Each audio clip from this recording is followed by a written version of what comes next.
l'au-delà existe. Tel que vous me voyez, je suis un témoin vivant. Et je suis en train de jouer mon rôle. Je suis le berger Moïse Louchikou, visionnaire de Messianic International Church. Nous avons parlé de la première partie, les débuts du commencement. Comment cette histoire étourdissante a commencé. Et nous sommes à notre deuxième partie. Bien-aimés dans le Seigneur, je vous salue tous dans le nom merveilleux du Seigneur Jésus-Christ. Et ma joie est immense. Merci pour votre fidélité sur nos diffusions. Et merci pour toutes vos questions que vous posez par rapport à nos programmes. Et je voudrais que nous puissions tous réfléchir. Et notre souci est que la volonté de Dieu s'accomplisse. La volonté de Dieu est que nous puissions comprendre que l'au-delà existe. Et nous, Dieu nous a utilisés. Et laissez-moi vous dire que ces expériences sont plus fortes que ça. Quand j'en parle, la peur monte de mon cœur et je suis en train de vous communiquer cette peur. Et pourquoi la peur? La peur parce que nous les vivants, nous marchons sur cette terre. Nous ne savons pas ce qui nous attend au-delà du soleil. C'est le pourquoi de cette émission. Et nous continuons notre explication. Quand je suis arrivé dans une longue route, comme vous l'avez suivi à notre première émission, l'ange Gabriel m'y a placé et il m'a dit, ceux qui meurent prennent seuls cette route. Et je voudrais ouvrir une parenthèse pour dire, si aujourd'hui, il y a quelqu'un qui te conduit dans un péché, et que si ce péché te conduisait à la mort, sache, tu seras seul pour te justifier. Même s'il y avait quelqu'un qui était à la base, comme Adam a dit, quand Dieu lui a posé la question, as-tu mangé l'arbre de la connaissance du bien et du mal que je t'avais défendu? Adam a dit, c'est la femme que tu as placée à côté de moi. Attention, bien-aimé. Même s'il y a quelqu'un qui était promoteur d'une bévue, d'un péché, d'une infidélité, d'un dérèglement qui t'ont conduit à la mort, et ces jours-là, tu te retrouveras seul. C'est pourquoi la vie chrétienne, c'est un chemin seul. Donc il faut prendre des dispositions et fournir seul des efforts. Parce que le jour où nous allons nous retrouver au-delà, nous serons seuls. Prions le Seigneur. Oh Dieu, ce temps, c'est ton temps. Nous voulons découvrir encore, méditer encore sur ce qui se passe au-delà du soleil. Aide-moi, Seigneur, à être fidèle à ce que tu m'as fait voir, que je n'ajoute rien, que je ne retranche rien, et que je sois un sujet de bénédiction pour le monde entier qui me suit en ce moment. Je proclame l'onction nécessaire pour l'audition et l'oration. Au nom de Jésus-Christ. Amen. Chers bien-aimés, cette histoire, cette expérience inoubliable continue. Quand on m'a placé sur cette route, j'ai commencé à marcher. J'évoluais seul. Et la route avait pris au moins une distance de 400 mètres, 300 mètres. Je suis arrivé jusqu'au bout de ce trajet. Et là, j'ai vu des directions. Une direction qui mène vers la droite et une autre vers la gauche. J'étais à la bifurcation. C'est-à-dire, il y avait un rond-point. Et le rond-point s'arrêtait là.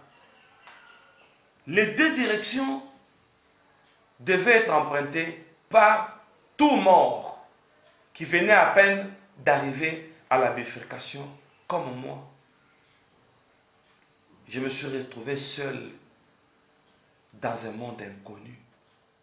Et toutes les personnes que je voyais m'étaient aussi inconnues. Il y avait des détails tels que, vers la droite, la route que j'avais empruntée était arrivée vers le rond-point.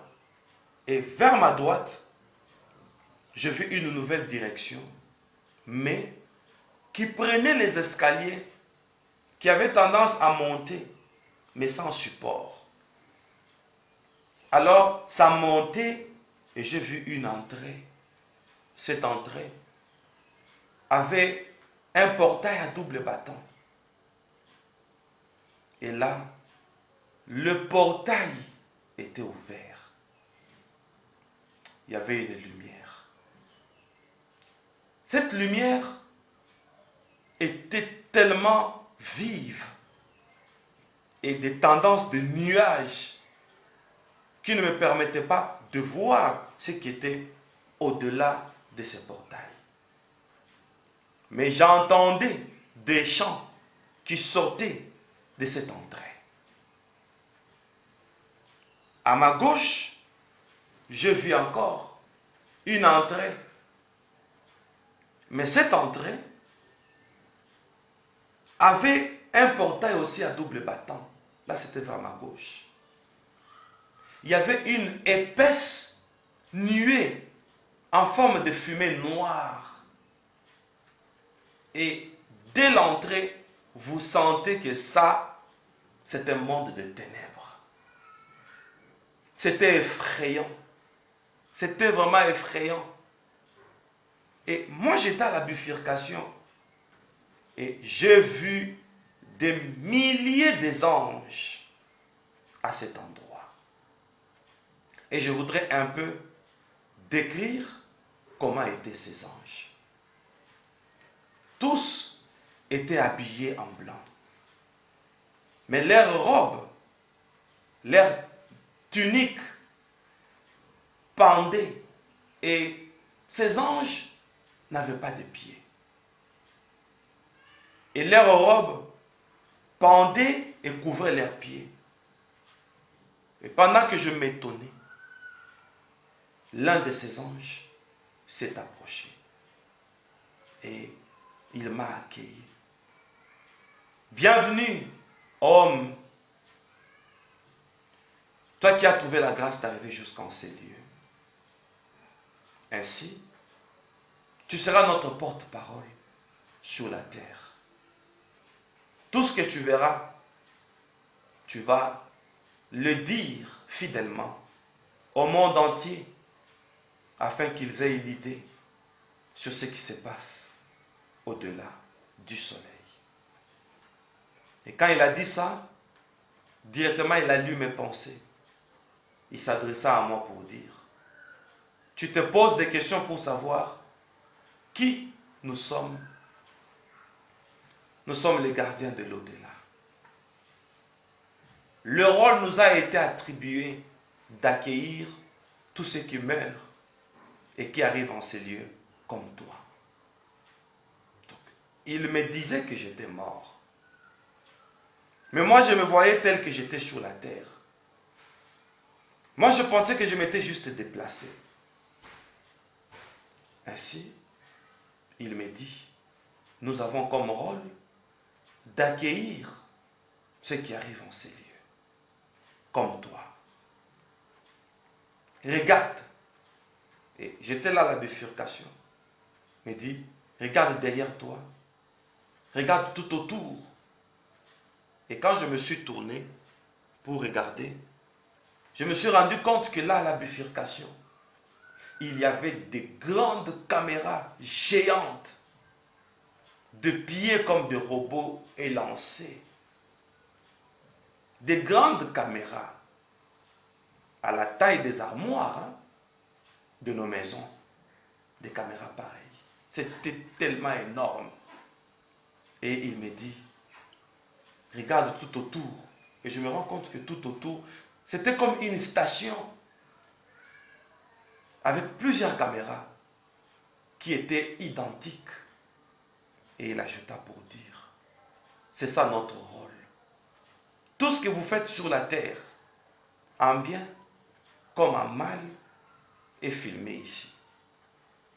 Le bien que vous faites est filmé pour vous justifier quand vous serez ici. Le mal que vous faites est filmé pour que vous puissiez vous rendre compte de ce que vous avez été et de ce que vous avez fait étant sur la terre. Il me dit, regarde, et il me fait voir la gauche, et je regarde vers la gauche. Il dit, cette entrée que tu vois, c'est pour tous ceux qui meurent dans le péché et ceux qui ne se sont pas encore convertis, dont la mort a surpris. Et notre rôle, c'est de vous montrer votre direction. Pendant qu'il était en train de parler, je me suis rendu compte qu'à chaque seconde, il y avait de milliers de morts qui arrivaient. De milliers de morts qui arrivaient là. Et je me suis plus intéressé aux détails qu'on m'a donnés sur la bifurcation et sur l'au-delà. Mais il dit, regarde vers ta droite. Et quand j'ai regardé, je vis l'entrée qui donnait des rayonnements éclatants avec une belle lumière et de nuées lumineuses. Et il me dit, c'est là l'entrée vers le paradis. Tu as entendu parler du paradis? C'est là. C'est ce que tu es en train de voir. Bien-aimé, le premier sentiment que j'ai eu, je me suis dit, pourquoi le monde entier n'est pas informé de toutes ces réalités? J'ai eu peur à la place du monde. Sur la terre, nous mangeons, nous buvons. Nous nous régalons, mais nous ne nous rendons pas compte qu'après cette vie, il y a encore une autre vie. C'est-à-dire, quand nous vivons, et si la mort nous surprend, il y a deux autres vies. Après la vie unique que nous avons eue sur la terre. Mais là-bas, il y a deux autres vies. Pour ceux qui sont morts en Christ, ils sont sans tache. C'est ce que cet ange m'avait dit. Ils prennent la droite. C'est une nouvelle vie après la vie terrestre. Et pour ceux-là qui sont morts dans un état de péché, et ils sont morts étant païens, ils vont aller pour une autre vie, dans le séjour de mort. Et il me dit, c'est là-bas où il y a des pleurs et des grincements des dents, mais ce n'est pas encore le jugement dernier. Oh mon Dieu. Ainsi dit, j'ai vu de milliers de morts qui étaient là déjà derrière moi. Et d'autres qui empruntaient la même route que moi. Je me suis rendu compte que les gens meurent à milliers et à la seconde. Oui, c'est vrai. Chers internautes, téléspectateurs, et même ceux qui nous suivent à la radio MIC, j'ai soupiré tel que je l'ai fait maintenant. Le préjugement a commencé. Et là, j'ai vu une femme qui est venue. Ces anges-là accueillaient tous les nouveaux morts qui arrivaient. Et ils insistaient pour dire, notre rôle, c'est vous montrer votre direction, qui sera votre destination finale. Avant de continuer, réfléchissons. Sur cette terre, il y a deux vérités qui nous échappent. Nous naissons une fois et nous mourrons une fois. Tel que chacun de nous a sa date de naissance, tel qu'il en aura aussi celle du décès. une seule date. Nous naissons une fois, nous mourrons une fois. Réfléchissons. Ainsi, chers bien-aimés, une dame est arrivée. Et les anges ont donné des instructions. Ils expliquent à tout moment, chaque fois qu'il y a de nouveaux morts, quand ils viennent en bloc, en milliers, ils commencent à donner des instructions. Voilà notre rôle, comme je viens d'expliquer, c'est de faire ça, c'est de faire ça. Et ils montrent des caméras. Je me suis rendu compte que tous les morts étaient surpris. C'était une surprise. Alors ils choisissaient pour dire, ils ont dit à la dame, toi, nous te donnons la place, c'est la gauche. Et déjà qu'ils avaient donné les explications, tous les morts avec moi, nous étions là. Et cette dame avait déjà compris que c'est là à gauche où il y a les pleurs et le grincement des dents. Mais ce n'est pas encore le jugement dernier. Tous nous étions vraiment frustrés. Et vous savez, il arrive des fois quand nous voyons des rêves d'horreur, nous nous disons, il faut que ce soit même un rêve.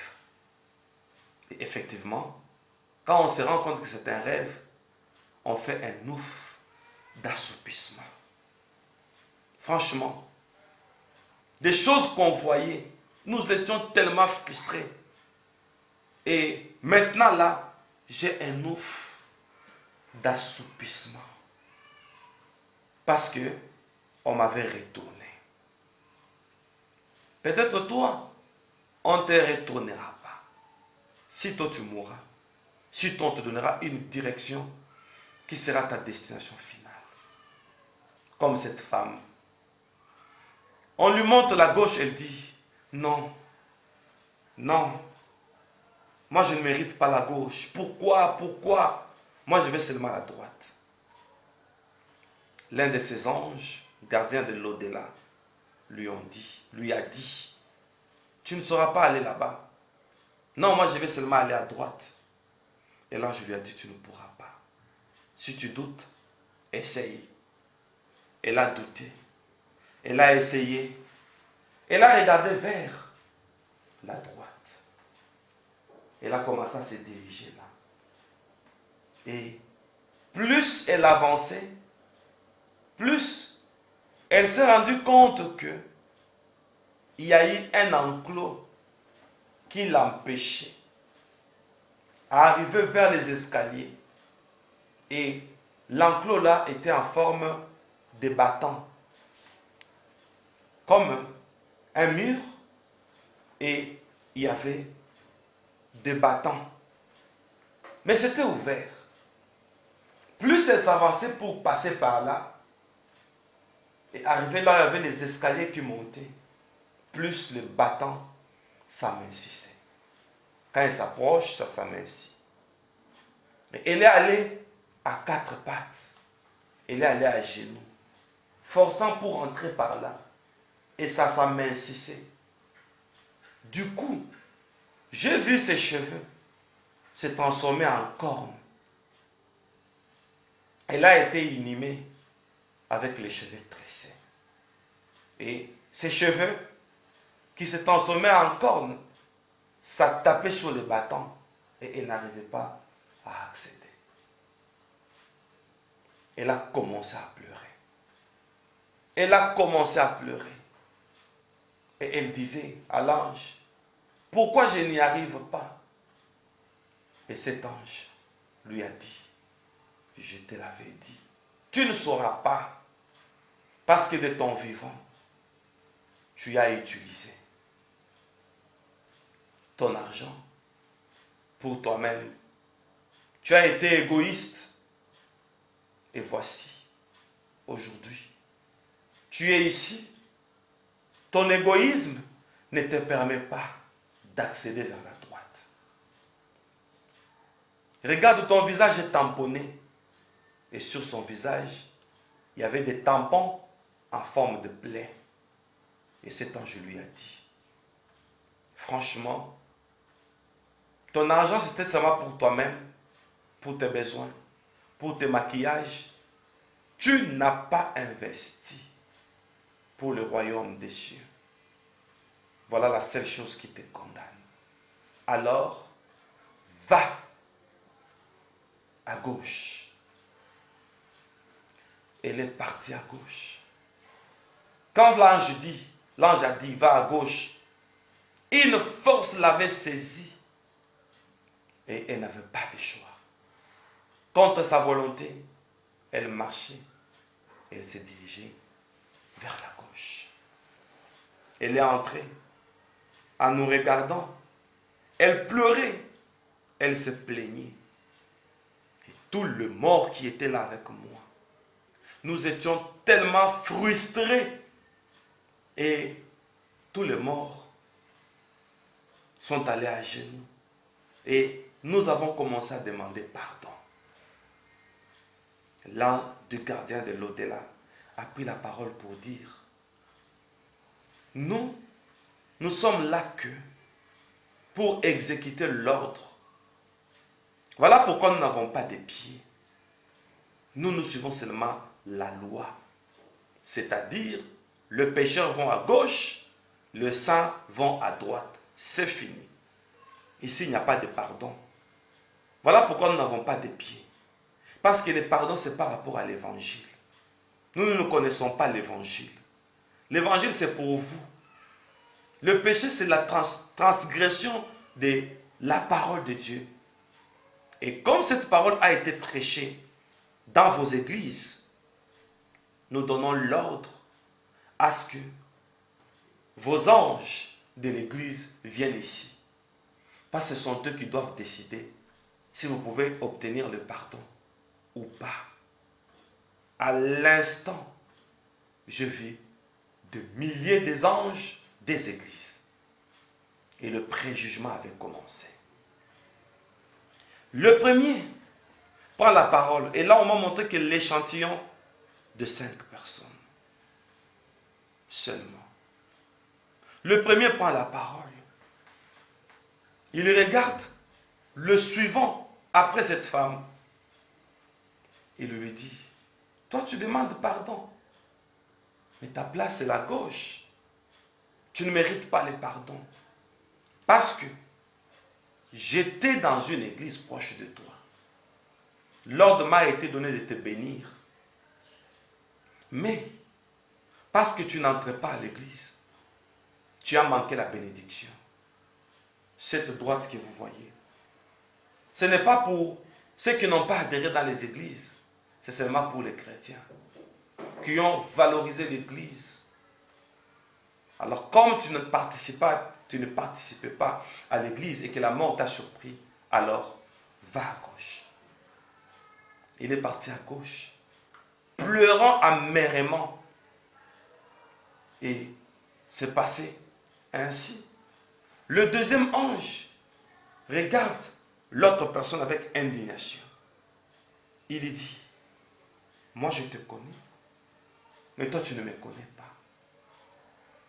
Tel que tu es là, tu es allé à l'église bien sûr, mais tu n'as pas servi. La droite que tu vois, c'est le processus vers le royaume des cieux. Et le royaume des cieux, c'est un royaume des sacrificateurs. Le fait que tu n'as pas servi, tu n'es pas un sacrificateur. Alors, va à gauche. Tout le monde voyait comment il allait à gauche, pleurant amèrement. Bien-aimé, le troisième ange, il regarde l'autre candidat avec indignation. Il lui dit, moi je te connais, mais toi tu ne me connais pas. Tel que tu es là, tu étais gagneur d'âme. Mais il y a une dame que tu as gagnée. Cette dame, tu l'as tuée. Regarde le sang dans tes mains. Et il regarde Et nous nous sommes rendus compte qu'il avait du sang et le sang l'a coulé. On ne s'était pas rendu compte. Et après, on lui dit, tu as connu un meurtre. Tu as fait un meurtre. Il dit, je le fais quand? Et d'ailleurs, moi, j'ai gagné les âmes. On lui dit, oui. Tu avais gagné une âme qui avait une mauvaise vie. Une jeune dame de 28 ans. Mais après quoi? Tu as commencé à t'abuser sexuellement de cette fille, de cette dame. Et regarde ce que tu faisais. J'ai vu l'une des caméras projeter un écran géant. Et tout le monde voyait tout ce que cet évangéliste faisait avec cette dame. Nous avons vu ça. On lui dit le fait que tu as tué l'âme, la foi de cette jeune dame. Tu es meurtrier et la mort t'a surpris. Et tu sais quoi? Regarde à l'écran. Nous avons regardé avec lui à l'écran. Oh bien-aimé. La jeune dame disait, on nous a montré les paroles de la dame, les réactions de la dame qui était en train de parler et dire, pourquoi les serviteurs de Dieu en qui j'avais confiance s'abusent sexuellement de moi? Moi j'avais une mauvaise vie. On m'a présenté Jésus et je viens en Jésus. On s'abuse encore de moi. Autant rentrer dans ma vie païenne. Et on lui pose la question, tu as vu? Alors, cette réaction t'a condamné. Alors, va à gauche, en train de pleurer, avec son sang en train de couler. Et il allait vers la gauche. Arrivé à la porte, j'ai une image que je n'oublierai jamais. Il me regarde et me dit, nous savons que toi tu vas rentrer sur la terre. Quand tu verras cette dame, demande pardon pour moi. En pleurant amèrement, il est entré à gauche. Je suis resté culpabilisé parce que je ne connaissais pas cette dame et je ne l'ai jamais connue. Bien-aimé, peut-être cette dame, si elle m'entend, peut-être ce témoignage peut apporter le message de l'au-delà, de cet évangéliste. Et pour tous les serviteurs de Dieu qui sortent, qui s'abusent avec les filles et la femme en général dans les églises, une grande sentence attend tous ceux qui commettent de tels actes. Franchement. Et j'ai vu un autre ange qui regarde avec indignation une autre personne, un nouveau mort. Il lui dit, toi, tel que tu es là, tu étais à l'église bien sûr, tu as servi bien sûr, mais ta doctrine ne s'est concentrée que sur l'argent. Alors, comme tu as valorisé l'argent plus que le message qui devait te servir comme point culminant, alors va à gauche. C'était sans pitié. Il fallait voir comment les gens étaient choqués et surpris. Un autre, on lui dit, toi, tu mérites la gauche parce que tu as perdu le remords. Un moment, tu priais. Quand il t'arrivait de pécher, tu regrettais. Et tu te repentais sitôt. Et maintenant, tu t'es habitué avec le mal. Et la mort t'a surpris. Alors, va à gauche. Quand cette sentence est terminée, on me pose une question. Moïse, comment es-tu né? C'est la seule question que moi, on m'a posée. Et j'ai trouvé cette question banale. Je dis, Mais je suis né de mon père et de ma mère. Et l'un de ces anges gardiens de l'au-delà me dit, parce que tu es né de ton père et de ta mère, avec un air sévère, il me dit, alors va à gauche. Oh bien-aimé,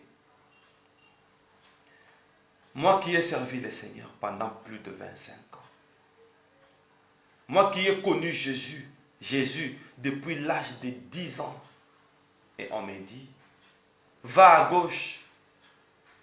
Une force m'a saisi. J'étais frustré comme les autres. Je marchais sans le vouloir. Je me suis dirigé aussi vers la gauche, curieusement. Et là, c'était mon entrée dans le séjour de mort. Voilà la partie d'aujourd'hui. Nous allons nous limiter par là pour méditer, pour libérer la parole. Il y a quelqu'un avec moi ici, le frère Endel Amici. Il va prendre votre place pour me poser des questions et enrichir cette deuxième partie de la bifurcation.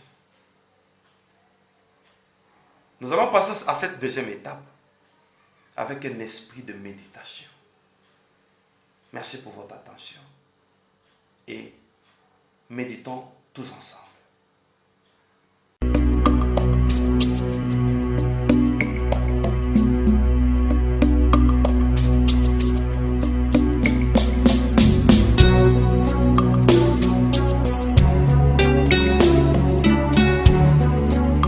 Bien-aimés dans le Seigneur, cette œuvre a besoin de votre soutien financier pour une grande promotion de nos diffusions afin d'élargir la vision du berger Moïse Lushiko.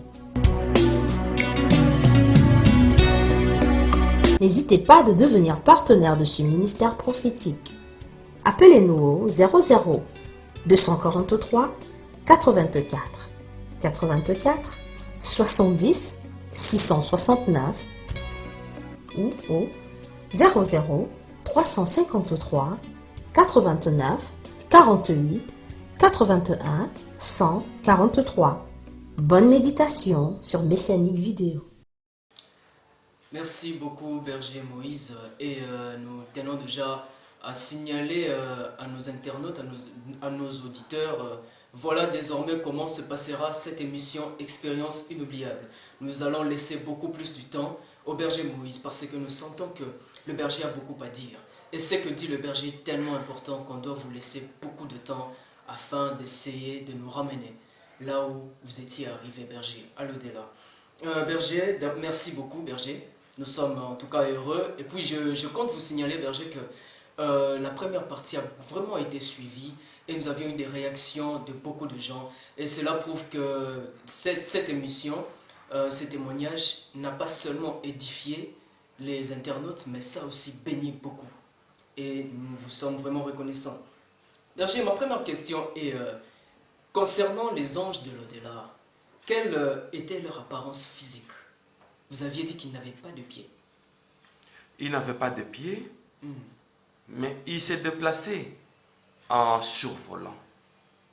En survolant. En survolant. Et ils ne piétinaient pas le pavement sur lequel nous étions. Et ils avaient des longs cheveux. Okay. Leur teinture, leurs cheveux, leur tunique, tout était blanc. Même les cheveux. Même les cheveux. C'était blanc. Mais de blancs différents. Vous sentez qu'il y avait un blanc éclatant, un blanc un peu pâle. Là, pour distinguer les cheveux, vous voyez les yeux. La peau aussi.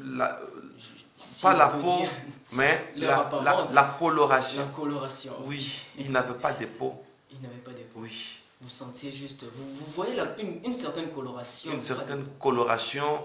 Et ils avaient l'aspect de la lueur des tubes incandescents. Berger. Oui. Souvent à la télé, on nous montre des anges un peu transparents, si je peux dire. Oui. Ils sont transparents. Ils sont transparents. Ah, vous pouvez voir ce qu'il y a derrière eux. Vous pouvez voir ce qu'il y a derrière eux. Ça doit nous enseigner quelque chose, berger. Je ne sais pas. Pourquoi est-ce qu'on doit voir quelque chose qui est derrière eux? Ils sont transparents. En tout cas, ça c'est une configuration du Seigneur lui-même qui connaît ses mystères.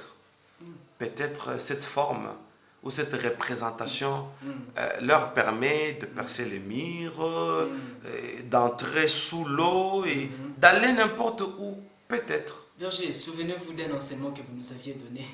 Vous nous aviez parlé sur les 4 êtres vivants. Oui, Lorsqu'ils s'approchèrent du trône, oui. il y avait l'eau qui était là, la transparence. La transparence. Et les anges sont transparents. Tout à fait. En tout cas, ça c'est un état que nous devons avoir. Berger Moïse, ma deuxième question est concernant cette première dame qui a été préjugée, si on peut dire ainsi. Oui, Vous aviez dit que c'était à cause de son égoïsme. oui, Alors, il lui fallait investir dans l'œuvre du Seigneur. oui. Berger, comment est-ce qu'on peut investir dans l'œuvre du Seigneur? C'est juste en donnant des dîmes, certaines cotisations, ou aussi, pouvons-nous penser aussi aux orphelins, aux veuves? Indel, et je m'adresse aussi au monde entier, Oui. il ne faut pas confondre la dîme et l'aumône. Vous savez, l'aumône, c'est un acte social. Social. Ok. Tandis que la dîme, c'est l'accomplissement de la loi et aussi, quand on donne sa dîme, on donne ses offrandes, on contribue à l'œuvre de Dieu, on construit un ministère. C'est ça la différence entre les deux. Et il ne faut pas prendre sa dîme et en faire l'aumône. Oh non. C'est dangereux. Oui. La dîme est à part. Et l'aumône aussi Est à est part. à part. Wow. Oui. Tout ça, Berger, la Bible dit que celui qui donne aux pauvres prête à Dieu. Oui. Et quand je donne la dîme, je donne aussi à Dieu. Oui, vous donnez aussi à Dieu, mais chaque acte a sa signification. Et chaque acte a ses bénédictions. La bénédiction qu'on reçoit quand on fait l'aumône et la bénédiction qu'on reçoit quand on donne la Elles sont dîme, différentes. en tout cas c'est différent. Ok. En tout cas, merci beaucoup pour l'éclaircissement. Berger, elle avait plus de maquillage. Vous aviez dit qu'elle avait des tampons Oui, en forme de plaie. oui. Berger, nous nous souvenons d'un témoignage où vous aviez surpris le diable avec son armée en train de travailler sur les maquillages, les soins de beauté, tout ça. Berger, est-ce qu'une femme qui utilise ces soins, peut-elle à cause de cela hériter l'enfer? On me pose beaucoup cette question et je pense que la réponse sera toujours la même. Il y a ceux qui disent qu'il ne faut pas se maquiller. Mais moi, dans mes expériences inoubliables, on ne m'a pas parlé précisément de ça. Pour moi, aujourd'hui, nous nous complétons. Donc là, il faut poser la question à ceux-là à qui on a parlé distinctement de cela. Mais le mal est que beaucoup ajoutent. Ils disent que voilà, ceux qui se maquillent, ceux qui tressent les cheveux vont aller en enfer. Même dans les cheveux, il ne faut pas appliquer une pommade, tout ça. Là, ça n'engage que eux. Moi, je ne vais que donner les parties que moi-même j'ai vécues. Pour être sincère. Ce n'est pas parce que je suis crédible au monde que je dois ajouter pour dire qu'on me croira toujours. Ça ne fait pas partie de ma nature. Oui, Indel. Transparence. Merci Oui. pour votre transparence. Oui, Indel. Berger, que dire alors? Vous aviez dit, lorsqu'on paye la dîme, on investit et on crée un ministère. Oui. Alors, que diriez-vous à tous ceux-là qui disent que nous sommes dans une époque où on ne peut plus payer la dîme? Je trouve que ce sont les ennemis de notre foi, ceux qui disent ça. Parce que moi, j'ai vu l'au-delà. Une personne qui n'a pas investi dans l'œuvre et qui est partie à gauche pour n'avoir pas servi Dieu avec ses biens. Et ceux qui disent que voilà, ces temps-là est obsolète. Ah non, non. On doit payer la dîme. On doit payer la dîme parce que la dîme a beaucoup de mystères. C'est ça ma réponse. Merci Berger. Berger, le deuxième préjugé, lui, on dit qu'il n'adhérait pas à une église. Il n'adhérait pas à l'église, alors que l'ange qui était là à l'église était chargé de le bénir, mais avec une seule condition, d'adhérer à une église. Alors que, berger, ma question est, pouvez-vous nous donner les avantages d'adhérer dans une église? La Bible dit il est doux et agréable. J'ai déjà enseigné sur ça aussi une fois. Oui. Pour les frères de demeurer ensemble. ensemble. C'est comme une huile Mhm. qui descend sur la tête d'Aaron. Ça va vers la barbe, jusqu'au corps, jusqu'au pan de vêtements. Et le corps, Oui. c'est l'Église. La tête, Oui. c'est Christ. La barbe, c'est le ministère. Ok.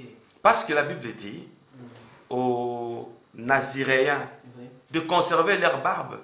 Ça servira de signe pour qu'on connaisse que celui-là, c'est un Naziréen. Il a eu un ministère. Alors, Jésus a dit, tu as oint d'huile ma tête. Donc, l'onction, c'est sur Jésus. Et Jésus communique cette onction qu'à ceux-là qui appartiennent à un ministère. Bien précis. Oui, bien précis. Donc, l'onction ne divague pas. L'onction est canonisée. Franchement, oui. Amen. Alors, ça cherche le ministère. Comme Mic est un ministère, alors l'onction entre dans Mic. C'est ça la barbe. Et ça se dispatche sur tout le corps. Surtout Mick. Surtout Mic. Le corps, ce sont les fidèles. Oui. Vous voyez? Donc c'est ça l'avantage.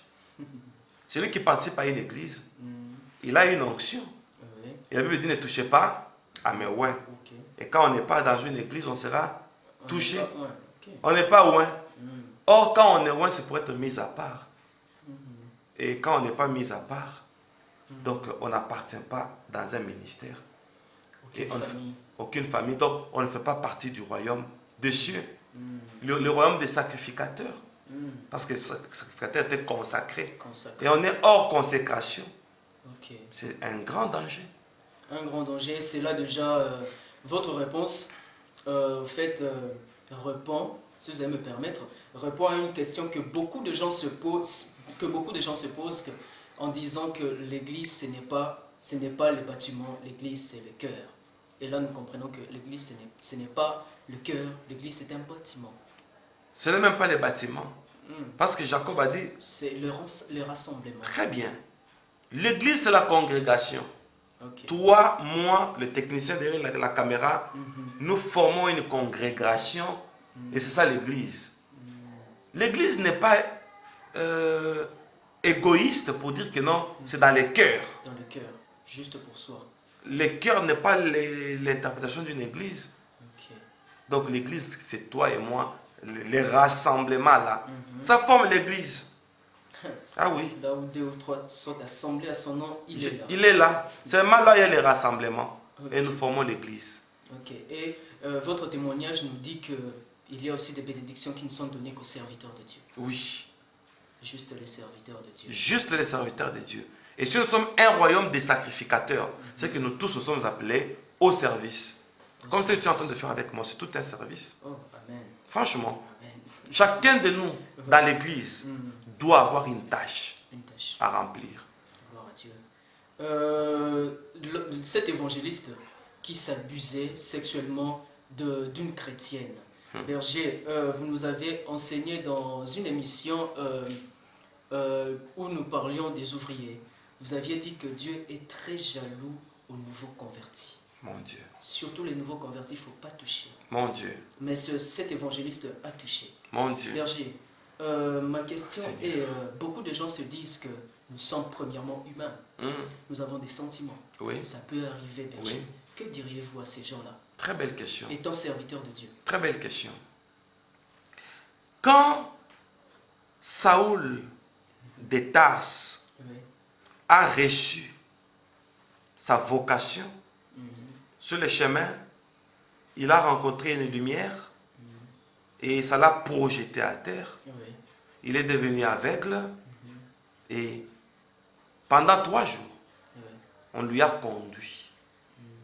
Et je voudrais qu'on puisse écrire Oui, pas de problème. l'aveuglement de Paul, n'est-ce pas, Ok. avant de rencontrer Ananias. Ok. C'est une prophétie. Et je ferme directement la parenthèse.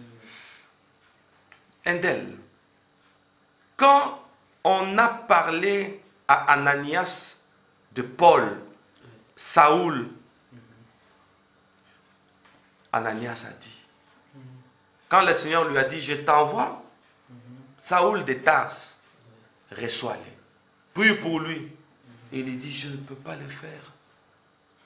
Cet homme a commis beaucoup de mal à l'église du Seigneur. Et le Seigneur qui réplique, qui dit, reçois-le, parce que cet homme est un instrument que je me suis choisi pour répandre l'évangile. Pour Jésus, il ne voit pas un Saoul, un Paul, il voit un instrument. Un instrument de Dieu. Alors, si nous disons que nous avons des sentiments, nous allons jouer la mauvaise carte de Samson, qui s'impatienta et qui révéla son secret à Delilah. C'est ça les sentiments. Ne soyons pas sentimentalistes, soyons des instruments. C'est sans sentiment. Et nous n'avons pas de choix. Nous ne devons pas mettre du sentiment dans l'œuvre. Et vous avez posé la question, ceux qui s'abusent avec les sœurs, ils disent que nous avons des sentiments. Et ils vont suivre les pas de Samson. Il a perdu la vision. Mais il avait quand même la force. Il avait la force. C'est pourquoi suivons les hommes de Dieu, pas à cause de leur force, mais à cause de leur vision. Très important, Indel. Ah, merci. Oui. Merci beaucoup, Berger. Et Berger, l'autre question, bon, ça repose sur l'œuvre de Dieu. Il y a un serviteur de Dieu, lui, il ne prêchait que sur la richesse, la bénédiction, tout ça, Berger. L'argent. Berger, pouvons-nous pas prêcher la bénédiction? Bien sûr. La richesse? Bien sûr. Mais comment est-ce que lui devait hériter la gauche? Parce que il en a fait tout un ministère. Ah, c'était son ministère, il ne parlait que de ça. Il ne parlait que de ça. Le bien-être sur la terre. L'épanouissement, la richesse, la bénédiction, la prospérité. C'était le soubassement de son ministère. Oui. Or, Paul nous dit que notre soubassement ministériel doit être la piété. Oui. Cela revient à dire l'un de vos enseignements où vous nous avez parlé de Jésus-Christ et des anges. Oui. L'œuvre de Trouy. Oui. Quand Jésus-Christ a parlé de l'œuvre des anges, c'était après que les anges sont venus le servir. Oui. Je me souviens de ça. Tout à fait. Merci beaucoup, Berger. Merci, Andel. Berger, la dernière question concernant le remords. Ce serviteur de Dieu ou cette personne qui n'avait plus de remords vis-à-vis du péché. Berger, voulez-vous nous dire que lorsque nous péchons, devons-nous avoir de la culpabilité? Ok. Vous savez, d'abord, la culpabilité, c'est quand on se reconnaît avec une certaine conduite qui n'était pas bonne, et on se répand, on regrette pour ne pas y revenir. Mais beaucoup tombent, ils disent, je vais demander pardon. Donc, consciemment déjà, il savait que c'est un péché. C'est un péché. Il le fait quand même pour demander pardon par après. Et le fait qu'on est prédisposé déjà à faire un mal, c'est le manque ou la perte du remords. C'est ce qu'on a fait comme remarque à cet individu.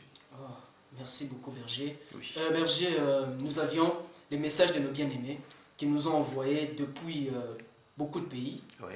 Permettez-moi donc de vous les parvenir, Berger. Oui. La première question est celle de notre sœur Cécile. Il y a au moins combien de pays là? Il y a au moins 4 pays ici. Parfait.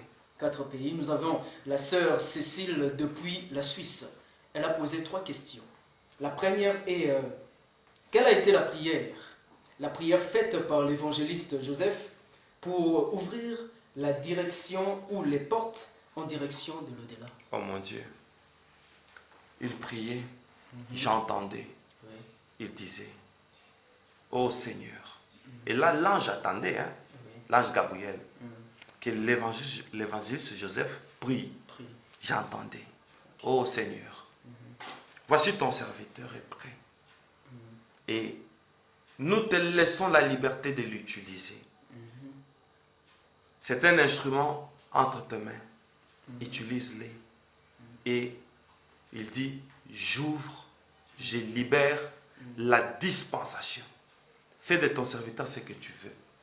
Et quand il a dit ça, j'ai senti que je commençais à monter. Et je montais jusqu'à ce que l'ange m'a tenu à la main. Il m'a rejoint. Nous avons pris le vol vers l'au-delà. Il a prié, plus il parlait de la disponibilité. Oui. La première question de la sœur Cécile a été répondue. Alors, la deuxième question, je crois que ça, c'est exclusivement pour l'évangéliste Joseph. Je vais quand même lire. D'accord. Est-ce que l'évangéliste Joseph voyait l'âme du berger sortir du corps et monter avec l'ange? Non. Okay. Parce qu'à mon retour, il s'est exclamé parce qu'il m'a vu me réveiller. Okay. Mais moi, je voyais comment j'ai rentré. Quand nous sommes arrivés à quelques mètres du bureau, je voyais. Okay. Et je suis entré en moi-même. Je me suis réveillé, indemne. Okay. Mais quand mon âme partait, lui ne voyait rien. Voilà. La troisième question, pourquoi l'ange vous a laissé traverser un bout de chemin, vous seul? Et enfin, il vous a rejoint. Il m'a rejoint que quand... Là, on va parler de la quatrième partie de ce témoignage. Okay. Quand il fallait me faire circuler la terre. Okay. Oui. C'est là que je l'ai revu. Mais à partir de la route là, il a disparu et je ne l'ai plus revu. Pourquoi? Peut-être il avait laissé que les autres anges de là m'expliquent qu'ils fassent leur travail, qu'ils m'expliquent leur travail. Il avait changé de dispensation. Ok, le débat ce est sont des vraiment messagers. organisé. Tout à fait. Ah, c'est organisé. organisé. Tout à fait. Alors, Berger Moïse, notre quatrième question provient de Papa Francis, depuis la France. Il dit ceci: pendant votre mort, l'évangéliste est resté seul. N'avait-il pas peur de rester avec un cadavre? Je vais répondre sous des aspects. Okay. Le premier aspect, nous étions déjà avisés. Prie pour l'instrument parce que nous allons l'amener vers l'au-delà. Oui. N'est-ce pas? Et on m'a pris. Nous voulons le prendre. Prie. Et on m'a pris. Il est avisé. Deuxièmement, quand on m'a amené, il ne s'est même plus intéressé de moi. Il a oublié que j'étais là. Wow. Parce que tout ce qu'on me disait, la scène à la bifurcation, on lui a donné la capacité d'écouter ça. Ah, il s'intéressait plus à ce qu'il entendait. Okay. Curieux, qu'est-ce que j'ai dit? Prudent qu'il était. Et il a commencé à noter. Tout ce qu'il entendait. Et pendant 10 heures. 10 heures de temps. Oui. Ah, en tout cas. Merci. Berger, c'est toujours Papa Francis qui nous pose encore cette question. Disons, quand vous êtes rentré, quel sentiment aviez-vous? Quel était votre état, vous et l'évangéliste Joseph, à votre retour? Je préfère répondre à cette question quand nous parlerons de mon retour. Okay. Parce que c'est plus fort que ça. Oui. J'ai une histoire à relater là-dessus. Okay. À mon retour, qu'est-ce qui m'est arrivé et l'état que nous avions avec l'évangéliste Joseph. Okay. C'était trop fort. D'accord, merci beaucoup. J'avais connu un décalage. Et oui, j'ai quitté la terre et je suis rentré 10 heures du temps après. C'était pas facile, je ne me retrouvais pas. J'aurai le temps de détailler ça. Ah, d'accord. Merci. On attend ça. La sixième question nous parvient du frère Christian, depuis toujours la France. Il dit ceci: y a-t-il une différence morphologique au niveau de l'accoutrement ou au niveau de l'éclat entre l'ange Gabriel, les anges de l'au-delà et ceux des églises? Non. Non. Non. Ils ont la même apparence? Oui. La même apparence, de même tendance, même accoutrement. Pas de barbe? Non. Aucun d'eux n'a la barbe? Non. Ok. Ils ont l'air jeunes. Hein? Ah oui. Gloire à Dieu. L'apôtre Paul, à propos de notre administrateur depuis l'Irlande, il pose la question, il dit ceci, Berger: entre le berger Moïse mort et le berger Moïse vivant, Berger, à quel niveau pouviez-vous vous sentir physiquement la différence en termes d'intelligence, de désir, de sensation, de goût, de faim, de soif, de fatigue et autres? L'apôtre Paul. Donc il faut savoir la différence entre Entre le berger Moïse mort Oui. et le berger Moïse vivant, Oui. la différence Oui. entre vos sensations, vos goûts, vos d'accord. désirs, D'accord. le niveau d'intelligence. Bon, la différence est que dans l'au-delà, Oui, et pas seulement dans l'au-delà, dans mes extases, oui. quand seulement l'un des anges me transporte, Mhm. mais je me rends compte que je sors dans les facultés Humaine. humaines, Mhm. je n'éprouve pas de fatigue, Ok. je peux faire 10 heures du temps à l'au-delà et quand on me ramène, c'est comme si je fais 10 minutes, je ne les sens pas. Mon intelligence est tellement développée. Ah oui. Des choses que je retiens à l'au-delà, n'est-ce pas? Quand je rentre sur cette terre, je n'ai pas cette mémoire-là. Ah. Là-bas, j'ai la facilité de comprendre Mhm. et de retenir. Donc, c'est un peu ça. Donc il y a une différence entre le berger Moïse mort et le berger Moïse vivant. Oui. Merci beaucoup berger. Notre dernière question nous provient de Maman Grace depuis Londres en Angleterre. Elle dit ceci: quel péché peut nous empêcher de continuer notre chemin avec le Seigneur? Elle dit que c'est vrai que nous sommes des humains, nous péchons d'une manière ou d'une autre. Que devons-nous faire pour marcher droit vers le chemin qui mène à Dieu? Merci. Endel, Berger. tu sais quoi? La sainteté, Oui. c'est une culture. Mhm. Oui. Le fait que nous écoutons la parole de Dieu, Oui. nous écoutons les avertissements, Mhm. nous écoutons les témoignages comme celui-ci, Oui. ça cultive notre mental. Ok. Nous craignons le mal, Mhm. nous craignons le problème. Mhm. C'est toute une sanctification qui s'ensuit. Ok. Franchement. Donc, il faut être dans une ambiance Mhm. où on nous enseigne les choses qui font mûrir nos esprits. Nous allons oublier certains péchés. C'est tout ce qu'il faut faire. Gloire à Dieu. Oui, Endel. Berger Moïse, nous sommes arrivés à la fin de notre émission. Merci. Merci beaucoup de votre présence, Berger. Merci. Une présence qui bénit beaucoup, qui bénit plusieurs. Merci beaucoup, Berger. Et nous sommes arrivés à la fin, chers internautes, chers auditeurs, chers téléspectateurs. Et nous vous donnons rendez-vous prochainement. Et n'oubliez pas de nous faire parvenir vos questions, vos suggestions, vos préoccupations. Le Berger Moïse est là pour ça. Nous vous bénissons. Que Dieu soit avec vous et vous garde.